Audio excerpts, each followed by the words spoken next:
in the mirror. What I finally learned to do come fall was to go to the mirror. That's where you go. And if necessary, you say, a few skinny carrots? I got to be unimpressed. Where were you last spring? Asleep? Didn't you read the books? Did you break your hoe?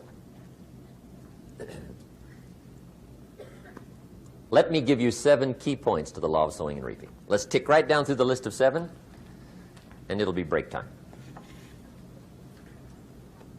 7 points to sowing and reaping. Here's part of the philosophy that really helped me to make some changes in life direction. Number 1, the law of sowing and reaping is negative. That's number 1, which simply means if you sow bad, you reap bad. Now, this is kind of 3rd grade, but it doesn't hurt to go over the basics. If you plant thistle seeds, you don't get pumpkins. Honest, no use looking for pumpkins. John says, how come no pumpkins? Come on, John. The law's negative. That's how come. Now, here's number 2. The law's positive, which simply means if you sow good, you reap good. If you plant pumpkin seeds, you don't get thistles. Not from pumpkin seeds. Mother Nature won't pull tricks on you over in the corner snickering and pushing you thistles and you planting pumpkin seeds. She won't do that. You will get pumpkins from pumpkin seeds, and the reason is because the law is positive. Now, here's number 3. I got excited when I found out the full dimension of this. See, you do not reap what you sow, but rather, you always reap much more than what you sow. So the 3rd key word is more. You don't get back what you put out. You get back much more than what you put out. And it works both positive and negative. On the negative side, it said, if you sow to the wind, you reap the whirlwind. So you've got to get ready for that, or you will be naive. See, anybody can, whether you will or not. See, that's the question. And here's a good question to ask. We are all buying somebody's plan. The question is, whose? Who's got you talked into doing what you're doing? Who's got you talked into your present plan? See, 10 years from now, you will surely arrive. The question is, where? But see, anybody, if you want to, can go searching for a good plan, pick it, and start working it. And sure enough, as the time passes, as it surely will, 5 years from now, 10 years from now, then you'll be winding up wearing what you want to wear, driving what you want to drive, living where you want to live, become what you want to become. But now's the time to fix the next 10 years. And who can? Anybody. Here's number 6. The 6th key to sowing and reaping. This is leveling with you now, as we promised to do. There's one thing better than the truth, and that's the whole truth.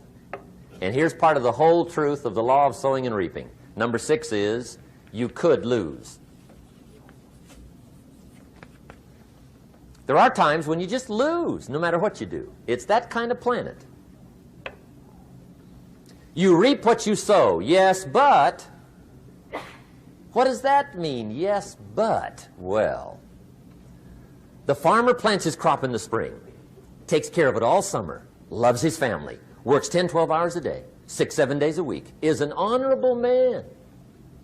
Come fall, he's got a beautiful crop, and he deserves every bit of it. But the day before he sends the combines into the field, a hailstorm comes along and beats it all in the ground, which means you lose.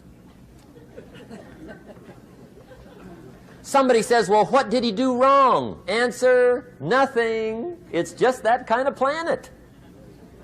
Sometimes it's going to hail on your crop and rain on your parade, so you got to get ready for that or you will be naive. That's just part of the life arrangement. And don't press me why. I was not in on some of the original decisions here, so I don't know how it got set up. But there's just times, sometimes you lose. That's part of life. But now here's number 7. The 7th key to sowing and reaping. And it goes like this. It's just another way to quote the same law. And it goes like this. If you don't sow, that's just another way to quote the law. If you don't sow, what? You don't reap. You don't even have a chance. So if you looked at your game plan tomorrow, you might come to the quick conclusion, I got to get some sowing going. How true. Get you some sowing going. And remember, you've got plenty of time. You've got all the time there is. Some people spend enough TV time to make a fortune.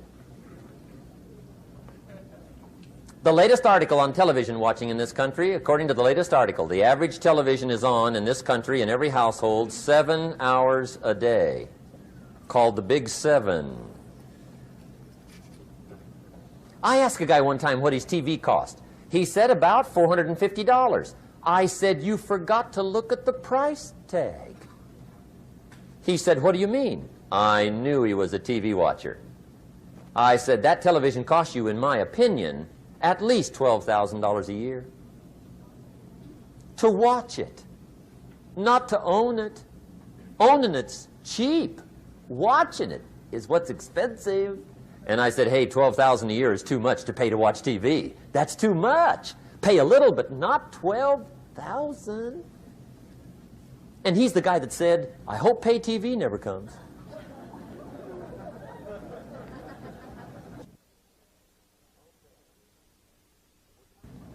Okay. We're trying to cover an awful lot tonight. I realize that. But my time schedule is such that we just have to sort of give it all to you and let you sort the rest out. I wish we had plenty of time for questions and answers and that whole thing, but our time is just limited. But we are trying to go through an awful lot. I realize that. But looks like everybody's getting it. This is about the note-takingest crowd I've seen in a long time. Incredible. Does anybody have 5 pages yet? Anybody? Oh, fantastic. Incredible. Okay. Maybe you heard the story about the preacher down in Texas, southern part of the country. He was an evangelist back in the horse and buggy days. And he was very good at being an evangelist, and a lot of people used to come and hear him preach. And one day he put up his tent in one of these Texas towns and expected a big crowd as usual, come and hear him preach. And he got there, first night of the tent revival, walked in. 7:30, time to start. And to his surprise, the tent was empty. He thought, well, something must be drastically wrong.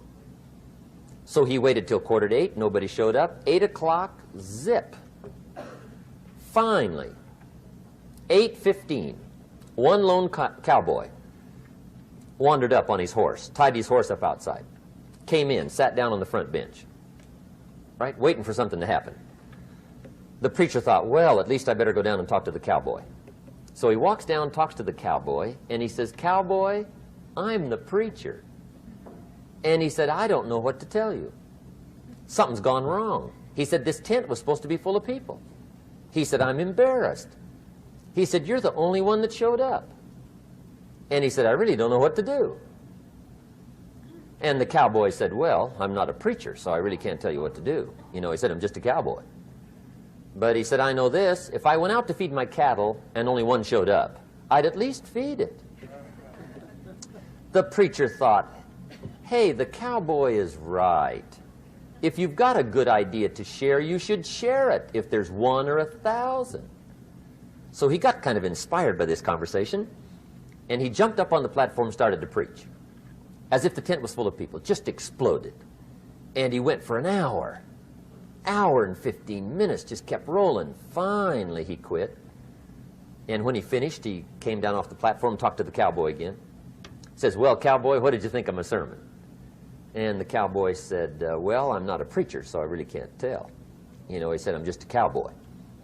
But he said, I know this. If I went out to feed my cattle and only one showed up, I'd feed it, but I wouldn't dump the whole load on it.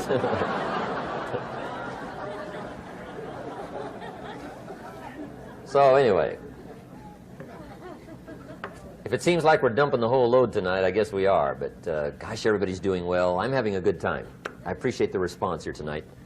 Okay, the next subject is setting goals. Let me show you what turned my life every way but loose. Mr. Schoaf dropped this idea on me, changed me completely. Setting goals. Here's what can easily happen if you don't set goals. It's easy to let life deteriorate into making a living instead of designing a life.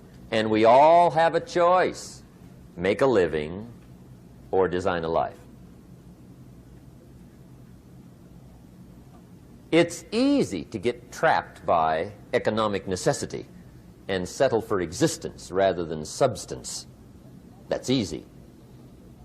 But the best advice I can give you on how to break out of that trap is to learn how to set goals. Mr. Schoaf put it to me this way. He said, Jim, if you had enough reasons, you could do the most incredible things. I never forgot how he put that. If you have enough reasons. See, reasons will change your whole life. Mr. Schoaf said to me, he said, Mr. Rohn, I think you've got plenty of intelligence, you've got plenty of talent, you've got plenty of ability. Probably what you lack is plenty of reasons. He said, I don't think your current bank balance is a true indication of your level of intelligence. I was happy to hear that. He said, I think you're much smarter than your present bank balance indicates. And that turned out to be true. I was much smarter. But of course my first question was, well then why isn't it bigger? And he said, you don't have enough reasons. You've got enough intelligence, but not enough reasons. So see, reasons can change your life. Here's what else I found out. Reasons come first, answers come second. You don't get the answers to do well till you get the reasons. Life has a mysterious way of hanging on to all the answers and only gives them up to the people that are inspired by reasons. So reasons make the difference in how your life works out. Now, what are some of the reasons for doing well? Let's go through a quick list called Reasons for Doing Well. First is personal reasons. Some people do well for recognition. Some people do well for respect. Some people do well for the way it makes them feel. They love the feeling of being a winner. Those are good reasons. I have some millionaire friends that keep working 10, 12 hours a day, making more millions. And it's not because they need the money. It's because they need the joy and the satisfaction and the pleasure that comes from being a constant winner. And see, it's not just the money anyway. It's the journey, not the money. Once in a while somebody says to me, boy, if I had $1 million, I'd never work another day in my life. That's probably why the good Lord sees to it they don't get their million, right? They'd quit. They'd quit. Okay. Next is family reasons. Some people do extremely well for other people, and that's powerful. Human beings can greatly affect each other. Sometimes we will do things for somebody else we will not do for ourselves. We're made that way. I met a man one time who said, Mr. Rohn, to do all the things I want to do with my family around the world, he said, I got to have at least $250,000 a year. I thought, incredible. Could a guy's family affect him that much? And the answer is, of course.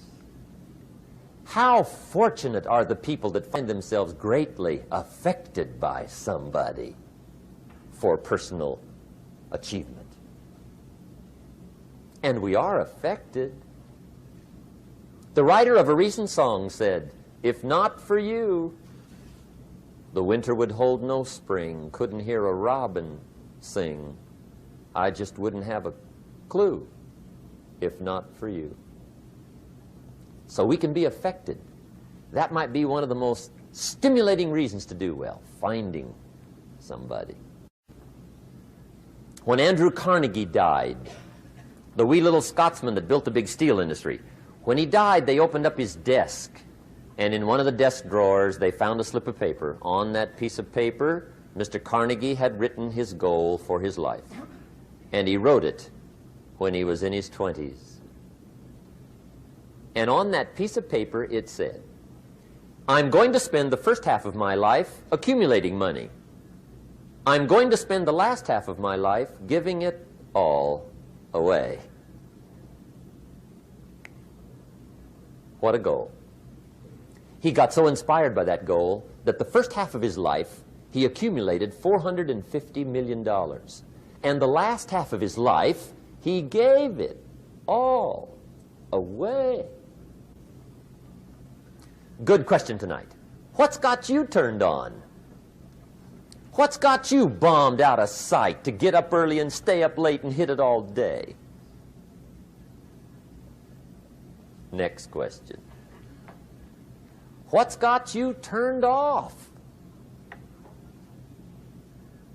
When I found the answers to those two questions, my life exploded into change. I finally found out what had me turned off, and I got that cured. And then I got me a long enough list of reasons to turn me on. And once the lights went on for me, age 25, they've never gone out. I've fallen out of the sky a few times, but I've never lost that drive to make something unique out of my life. See, reasons altered my whole life. Now, there's another list of reasons called nitty-gritty. Hard little reasons. Sometimes those little reasons are the most powerful reasons that can change your life.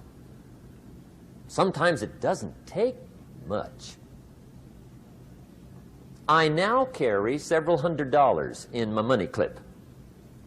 It's only a few $100s, but it was one of those reasons turned my life around. Just before I met Mr. Schoaf, I heard a knock at the door. I go to the door, and there's a little girl standing there about this tall selling Girl Scout cookies. And she gave me one of the finest sales presentations I've ever heard. Special deal, several flavors, this whole package of stuff, $2. And with a big smile, she very politely asked me to buy. And I wanted to. Big problem. I'm broke. I don't have $2. And to this day, I can remember the pain and the embarrassment. I'm a father. I'm a husband. I've been to college. I'm working. I'm 25. I don't have $2. And I didn't want to tell her that for some reason. So I did what I thought was next best. I lied to her. I said, "Hey, look, I've already bought lots of Girl Scout cookies. I've still got plenty stacked in the house," which was not true. But it seemed to get me off the hook for the moment. She said, "Well, gosh, that's wonderful. Thank you very much." And she went away. When she left, I closed the door, and that was the day I said to myself, I don't want to live like this anymore. I've had it with lying, and I've had it with being broke. I'm never going to let this happen to me ever again. I promised that day I would work as hard as possible and would always carry plenty. It took me a little while, but now I do. It was one of those reasons. And I guess I carry plenty for two reasons. One is the way it makes me feel, but also in case I bump into another Girl Scout selling cookies. Right? I'm ready.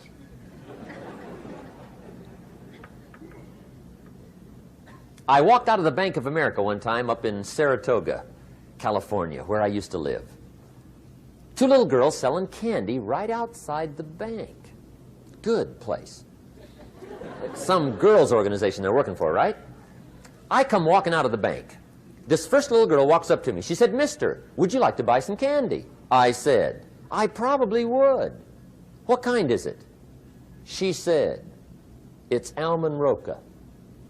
I said, "My gosh, that's my favorite." She said, "Wonderful." I said, "How much is it?" She said, "It's just $2. I thought, incredible. I said, "How many boxes of that candy have you got?" She said, 5. And her little friend was standing there. She was selling candy too. I said, "How many boxes have you got?" She said, "I've got 4. I said, "That's 9. I'll take them all." They said, "Really?" I said, "Yeah, it's my favorite. I've got some friends. I'll pass them around." They got so excited, put all this candy together. I reached in my pocket, gave them the $18. When I've got the candy and they've got the money, that first little girl looks up at me. She says, "Mister, you are really something." How about that? Can you imagine only spending $18 and have somebody look at you in the face and say, "You are really something"? Now you know why I carry heavy, right? I'm not going to miss anymore. It was just one of those reasons. Helped to change my life. One of my nitty-gritty reasons was budget finance. Budget finance used to grind my soul. Way back in those early days, I had fallen for one of those consolidation loans, where you take all your little hard-to-pay bills, put them into one big impossible-to-pay bill, right?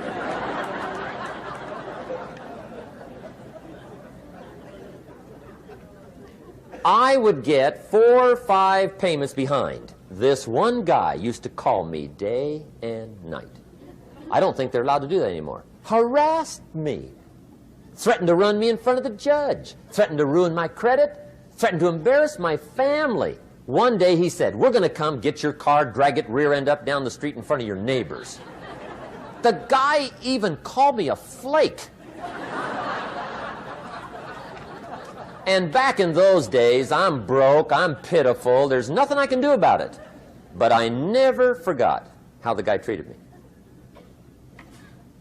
And when I met Mr. Schoaf and I got my life straightened out and the money started to flow, that was one of my first projects, budget finance. I poured it on day and night.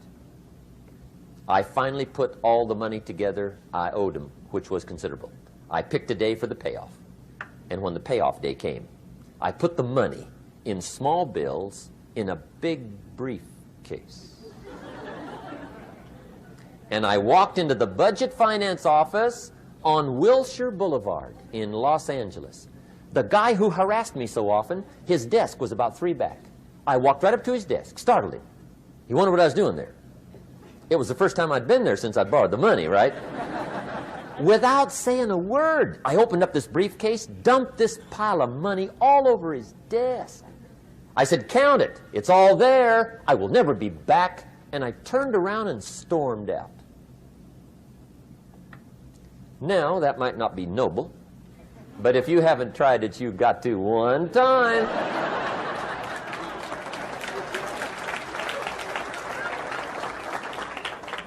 It can be the day that turns your life around. All you need is a reason that turns you on. One of my dear friends, Robert Depew, Bobby used to be a school teacher in Lindsay, olive capital of the world. Bobby taught school several years, got a little weary teaching school. One day decided he wanted to get into sales. So without telling anybody, he just up and quit his job teaching school and jumped into sales. When he did, his brother made fun of him, laughed at him, put him down, said Robert's lost his mind. Had a good job teaching school, now he thinks he's a salesman. He's going to go down the drain, lose everything. Just put him down something fierce. Bobby said, the way my brother acted when I got into sales, he said, that made me so mad, I decided to get rich. And my question for you tonight is it possible to get that mad? Of course. Wealth is not a matter of intelligence. It's a matter of inspiration. Today, Robert happens to be one of my millionaire friends. Bobby's rich.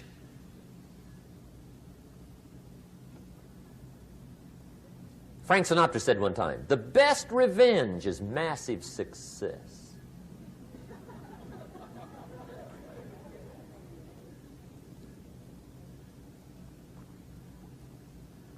Hey, get you a long enough list of reasons so that after tonight you never lack for inspiration. You might not have all the answers right away, but you can get the answers if you can get the reasons. Now, let me give you a little simple formula for goal setting. Okay? We take 2.5 hours on the weekend for the whole 10-year plan. We don't have time for that tonight. But let me get you started with a little simple formula Mr. Schoaf gave me. And maybe this will be helpful. First of all, I've divided goals into 2 parts. First is long range. Long range goals. That's your dreams. Your dreams for the next 3, 5, 10, 20, 30, 40 years. Actually, the rest of your life. Your dreams. You've got to keep dreaming.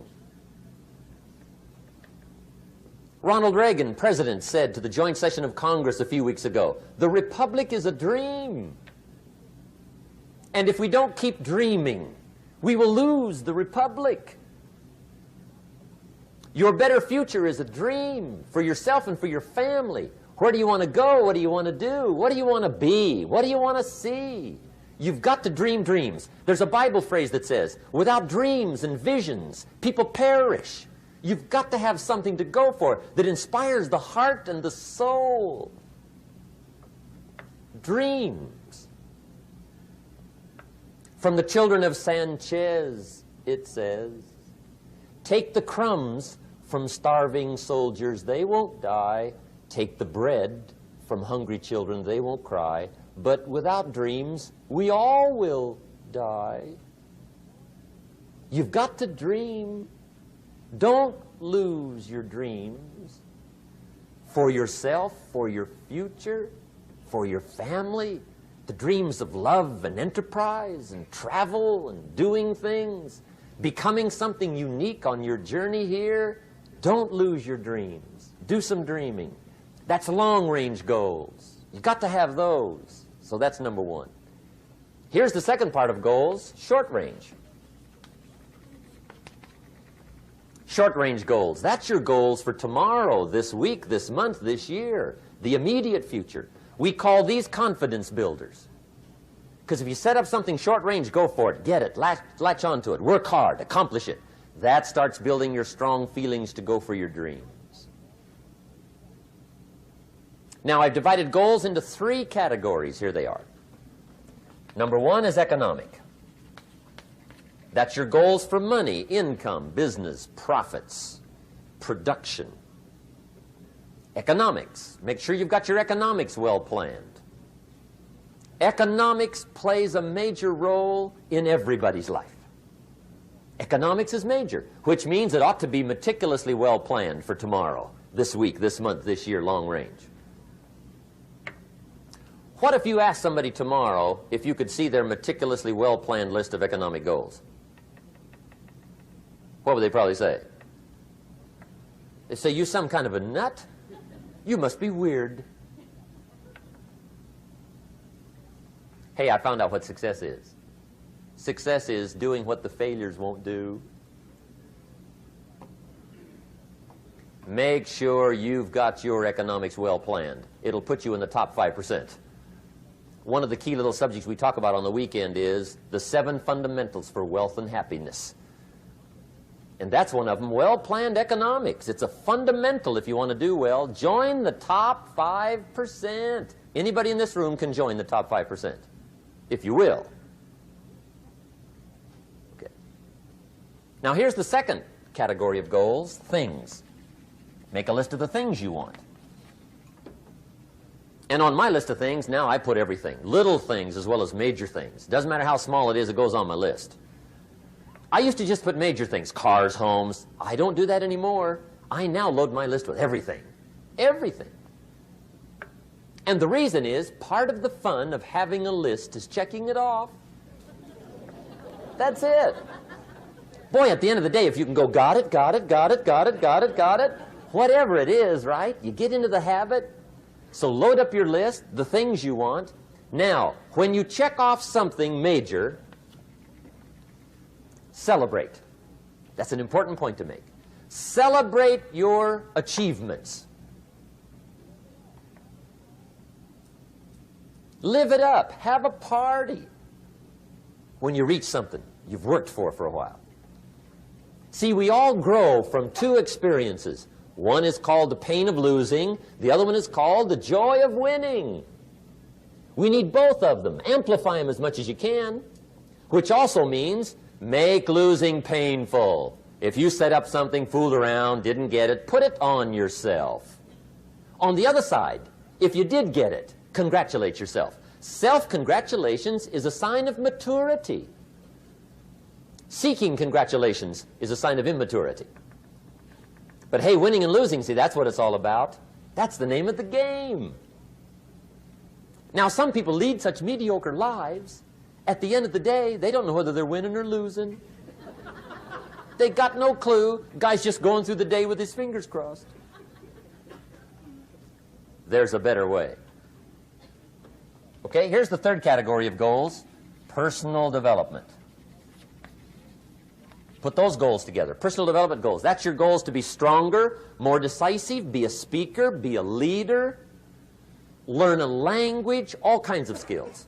Okay? The whole weekend seminar was designed to improve all your skills so that you walk away more skillful. And that's what you want, the personal development skills. That's what attracts, that's what brings good things to your life, the person you become more skillful. Now, this is quite a package to work on. Economics, things, personal development. For tomorrow, this week, this month, this year, long range. Okay? That'll get you started. Now, here's the simple formula for setting goals. It goes like this. A, work on your goals. That's step one. Work on them. And I put the word work there deliberately. Setting goals is plain hard work. I don't want to kid you. We haven't come here tonight to kid each other. It's work. I know it's work. That's why a lot of people just let it slide. It's work. Many people work hard on their job, but they don't work hard on their future. They just let that slide. And the work involved is making plans. I know most people don't. I understand that. But don't let that be you. Guy says, well, yeah, you work where I work. By the time you struggle home, it's late. You got to eat a bite of supper, watch a little TV, get to bed. You can't sit up half the night. Plan, plan, plan. And the guy's behind.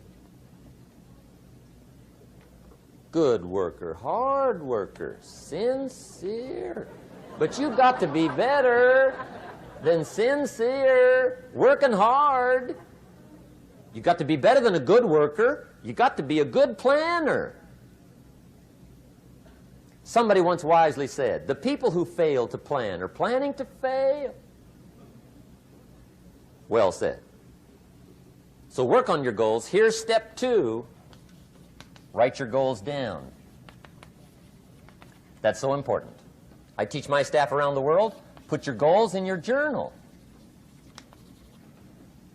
Because one of the major people you want to study is yourself. Say, here's the list of goals I put together 3 weeks ago. Here's the list of goals I put together 2 years ago. Here's some of the changes I made, rearrangement of my priorities. I scratched these off. I put these on. I've gotten these. Study your accomplishments. Study what your desires are. Put them on paper. Write them down. Here's another reason for writing your goals down. It shows you're serious about doing better. And to do better, you got to get serious. You don't have to be grim, but you must be serious. Everybody hopes things will get better. Everybody hopes. Poor people hope. That ought to tell you something.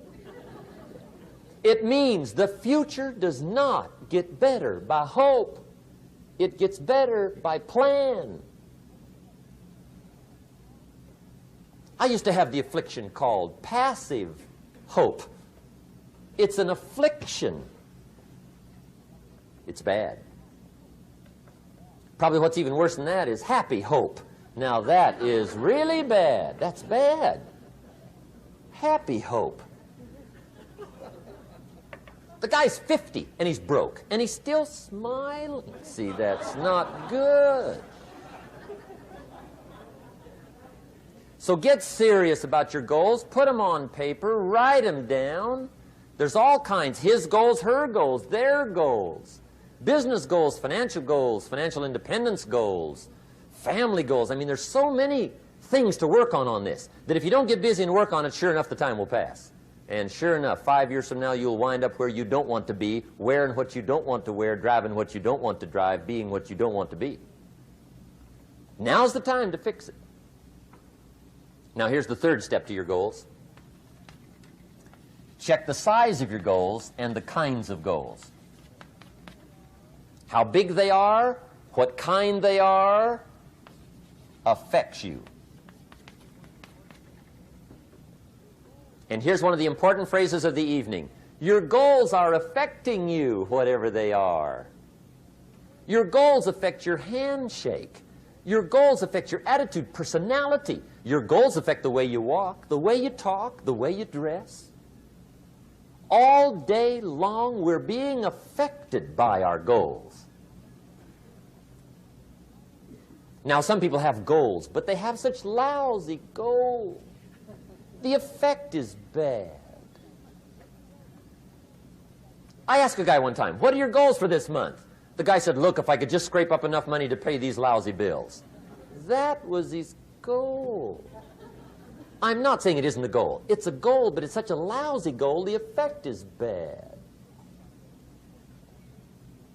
You don't jump out of bed on Monday morning and say, oh boy, another chance to go out and scrape up the money to pay my lousy bills. See, you don't do that. Usually you say, oh, not another Monday.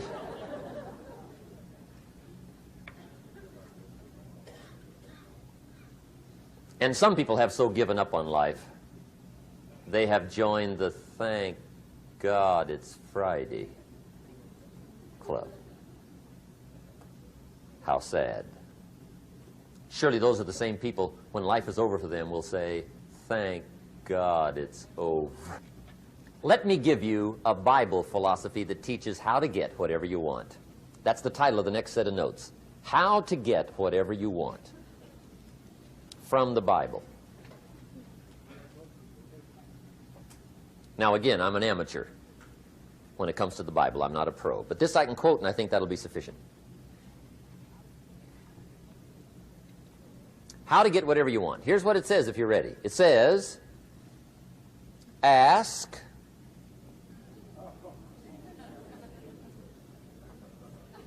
That's it. End of notes. Ask. If there's one art in life to learn extremely well, that's got to be one of them. The art of asking. What does ask mean? Ask means, what do you want? And the formula is staggering. It says ask and what? A guy ought to look into that.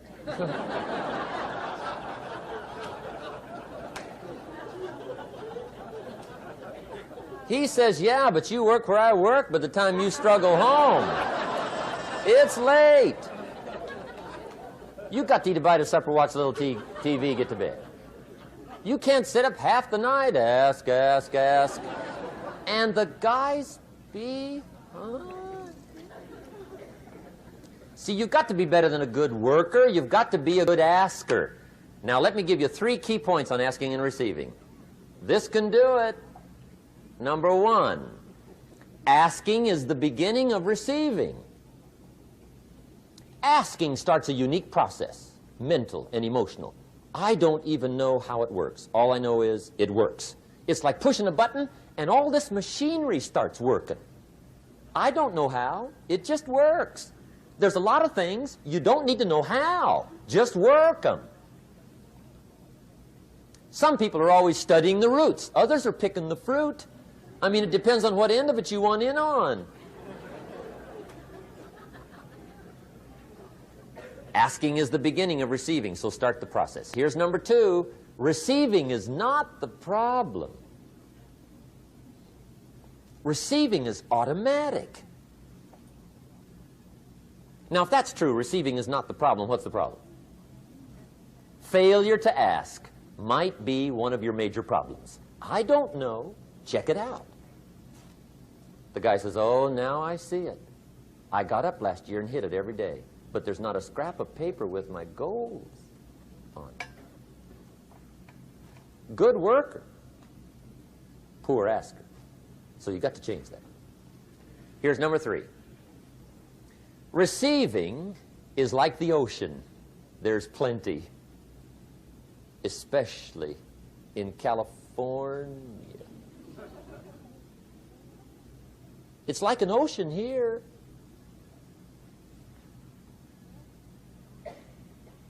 Success is not in short supply. It isn't rationed, and you stepped up to the window and it was all gone. No, no, no. It's like an ocean here. Now, if that's true, what's the problem? Well, some people go to the ocean with a teaspoon. Have you got the picture? See, what you want to do in view of the size of the ocean is trade your teaspoon for at least a bucket, and you'll look better down at the ocean. Kids won't make fun of you, right? Okay. Now, there's 2 ways to ask, and we'll wrap up goal setting. 2 ways. Here's number 1. Ask with intelligence. It didn't say ask intelligently, but I'm sure it meant that. Don't mumble. You don't get anything by mumbling. Be clear. Be specific. Intelligent asking means how wide, how high, how soon, when, what size, what color, how much. Define what you want and describe what you want. That's powerful. In the weekend seminar we teach, goals become like a magnet.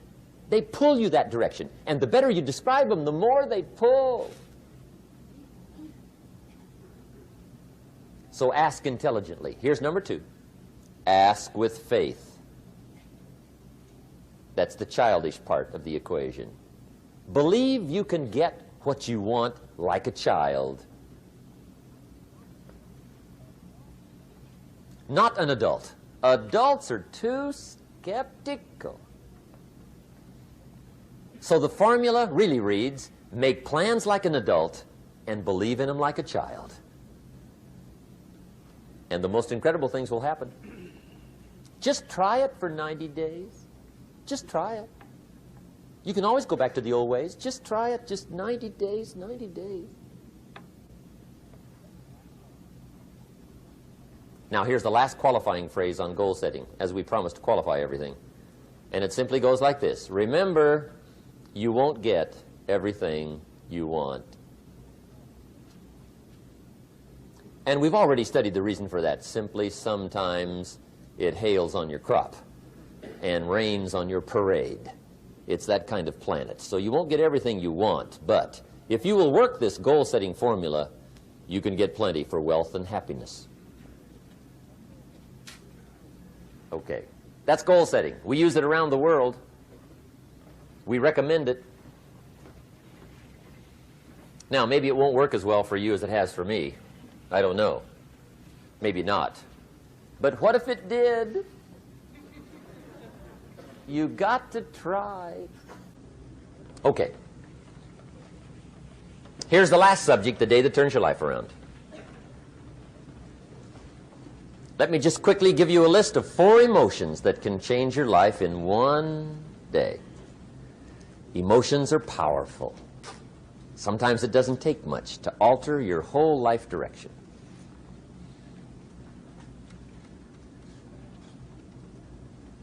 Okay, here they are. Number 1, disgust. Powerful emotion. Disgust says, I have had it. See, that could be the day. The day you can say, I've had it. And whether you've had it with something small or something major, the day you can say, I've had it, may not be the day it ends, but the day it begins. That's what I said when that little Girl Scout left my door when I'm 25. I give her the big lie, she leaves, I say, I don't want to live like this anymore. I've had it with lying and being broke. Powerful day. The man's finally had it with mediocrity. He's had it with being a loser. He's finally had it with those awful sick feelings inside, knowing his wife is at the grocery store looking at 2 cans of beans, one marked 37 cents, one marked 39 cents. And the guy sick inside knows his wife's going to buy the 37-cent can, and she doesn't even like the brand. Do you know why she's going to buy the 37-cent can? To save 2 cents. The guy sick inside finally says, I've had it. Being on my knees in the dust looking for pennies, we're not living like this anymore.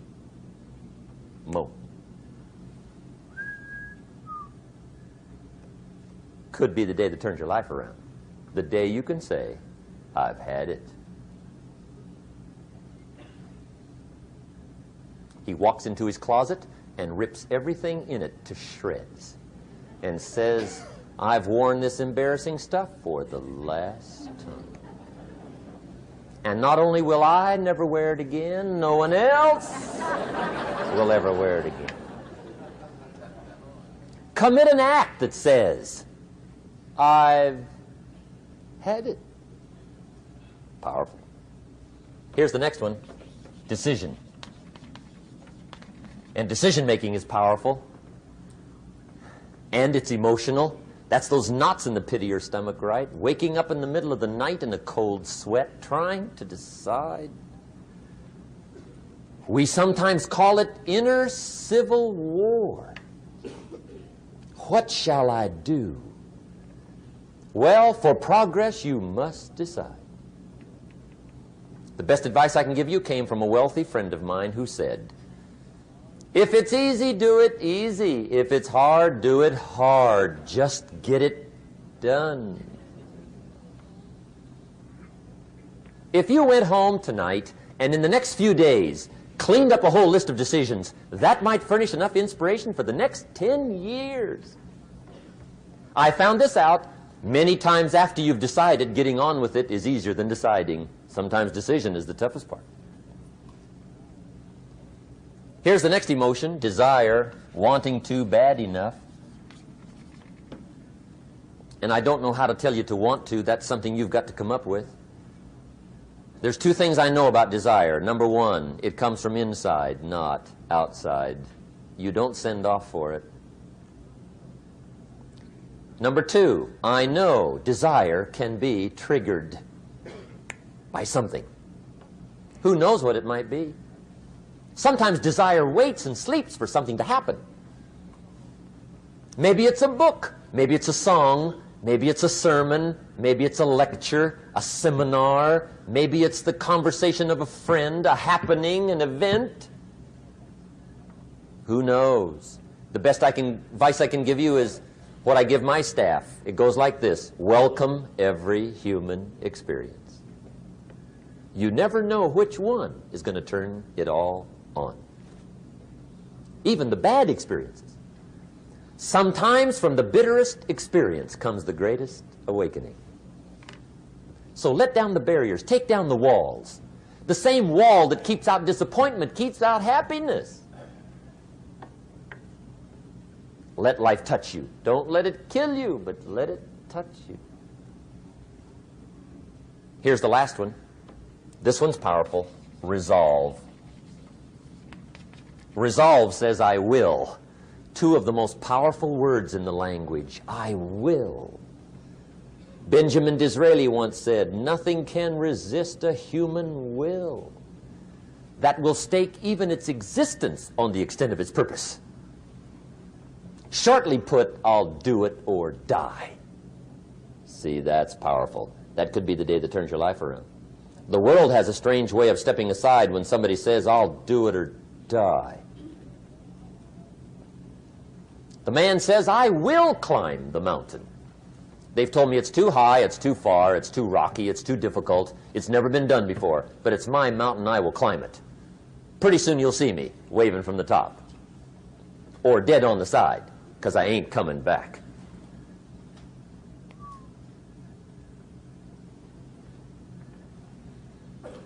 The best definition I ever got from the word resolve came from a little junior high girl in Foster City, California, up north.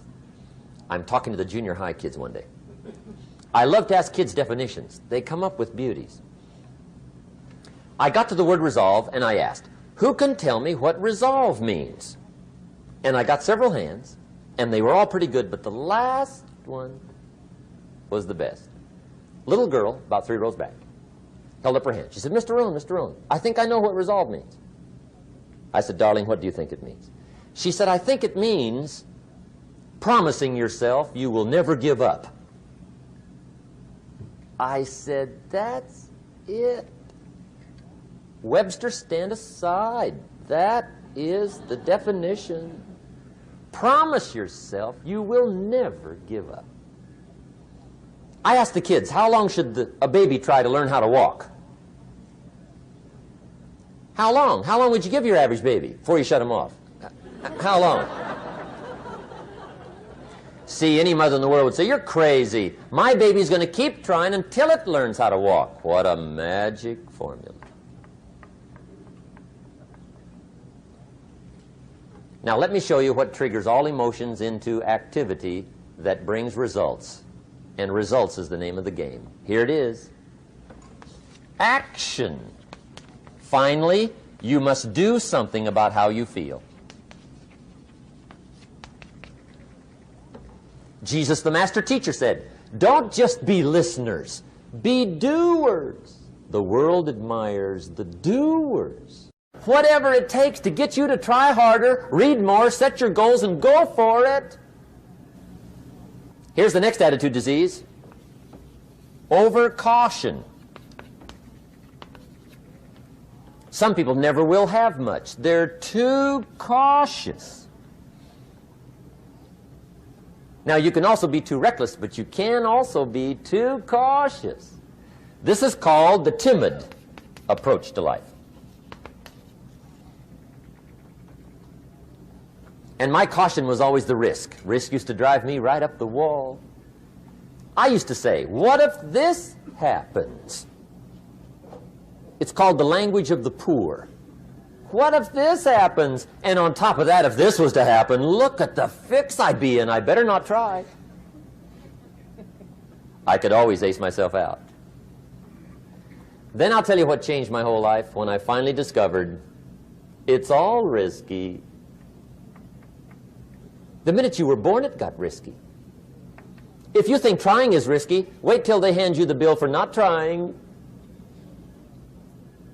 If you think investing is risky, wait till you get the tab for not investing. See, it's all risky. Getting married is risky. Having children is risky. Going into business is risky. Investing your money is risky. It's all risky. I'll tell you how risky life is. You're not going to get out alive. That's risky. The Englishman says, well, if that's the way it's going to work out, let's give it a go. Right, that's what it's for. Give it a go. Somebody says, yeah, but I'm looking for safety and security. Fine, then huddle in a corner. We'll cover you with a sheet, bring you 3 meals a day. And we'll protect you, feed you, look after you, care for you. We won't let anything happen to you, and you'll probably live to be 100. The guy said, well, yeah, I'd live to be 100. But what a way to live. Right. What a way to live, safe and secure. Don't ask for security. Ask for adventure. Better to live 30 years full of adventure than 100 years safe in the corner. And see, it's not important how long you live. What's important is how you live. Here's the next attitude disease. We're almost through with this motley list. In fact, we're almost through. Hang on. The next one is pessimism. Pessimism, the deadly disease of always looking on the bad side, the problem side, the difficult side, checking all the reasons why it can't be done. The poor pessimist leads an ugly life. He doesn't try to figure out what's right. He tries to figure out what's wrong. He doesn't look for virtue. He looks for faults. And when he finds them, he's delighted. How ugly. This is the poor guy who looks through the window, doesn't see the sunset. He sees the specks on the window.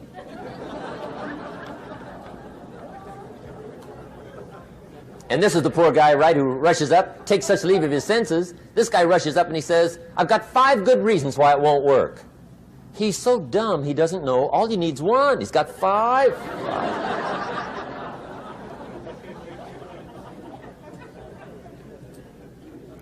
To the pessimist, the glass is always half empty.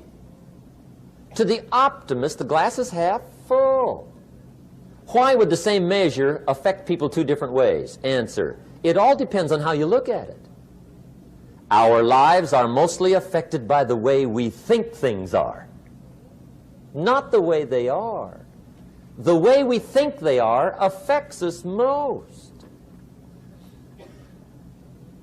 There's a subject we don't have time to get into tonight called better thinking habits. One of the major things Shove taught me when I met him, he said, poor thinking habits keeps most people poor.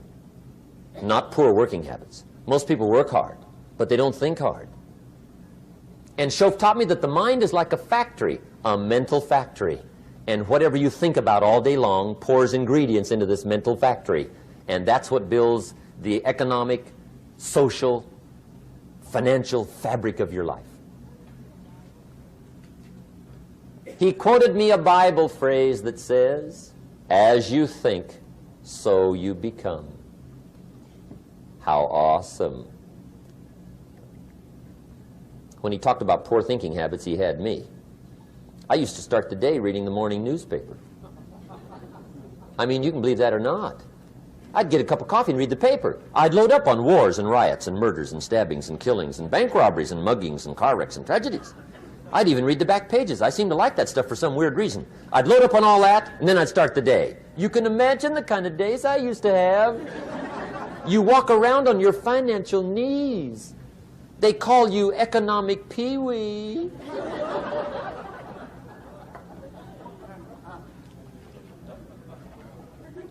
The guy says, I want to be a great leader.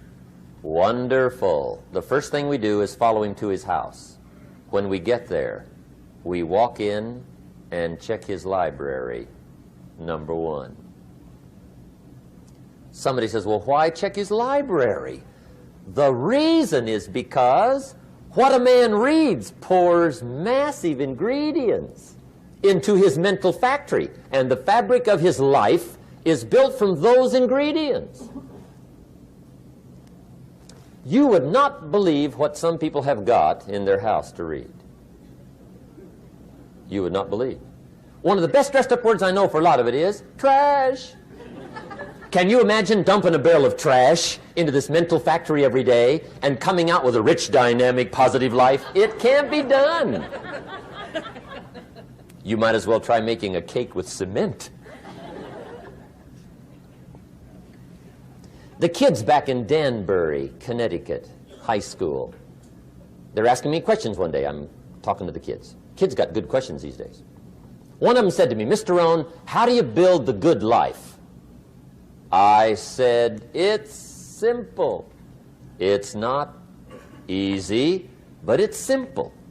Here's how you build anything. Select the right ingredients, Keep out the wrong ingredients, and it starts with thought. Everything starts with thought. So you must be wise and careful what you think about, because that starts everything. You got to be wise and careful. I asked the kids, what would happen if somebody dropped sugar in my coffee? They said, well, you'd be okay. I said, what if somebody dropped strychnine in my coffee? They said, well, you'd be dead. I said, correct. Lesson 1. Life is both sugar and strychnine. You gotta be careful. I said, what if my worst enemy drops in the sugar? They said, will you be okay? I said, what if my best friend, even by accident, drops in the strychnine? They said, well, you'd be dead. I said, correct. Lesson 2, watch your coffee.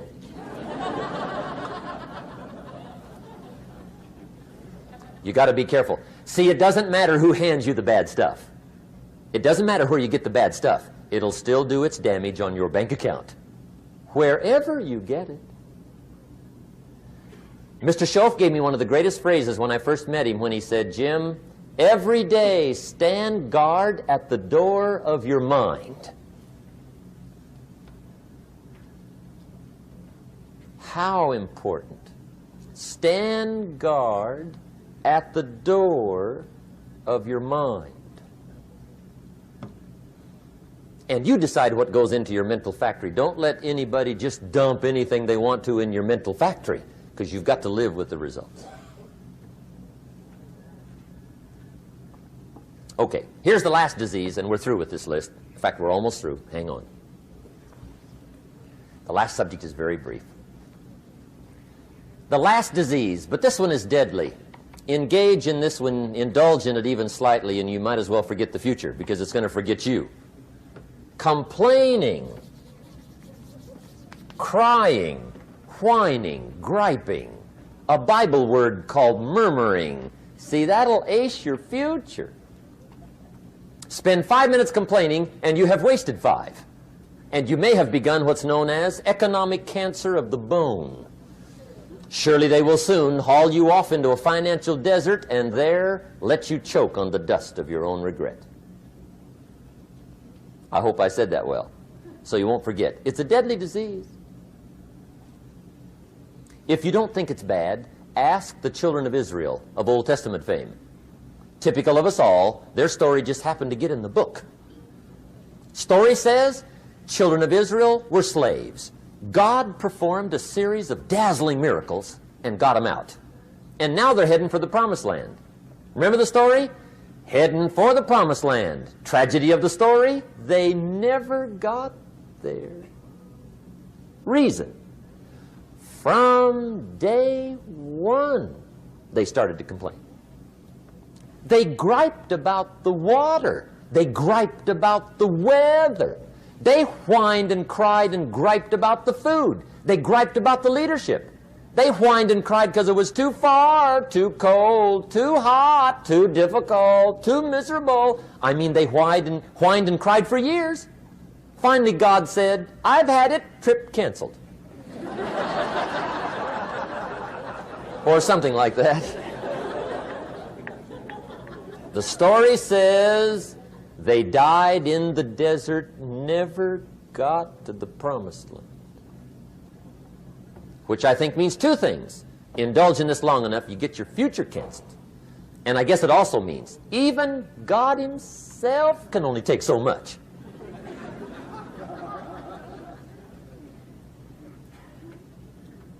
Okay. Just be on the lookout of the things that can destroy all the good you start. The war is on. And this evening, tomorrow, mentally, personally, socially, economically, you got to make sure you're winning the war. And this is part of it.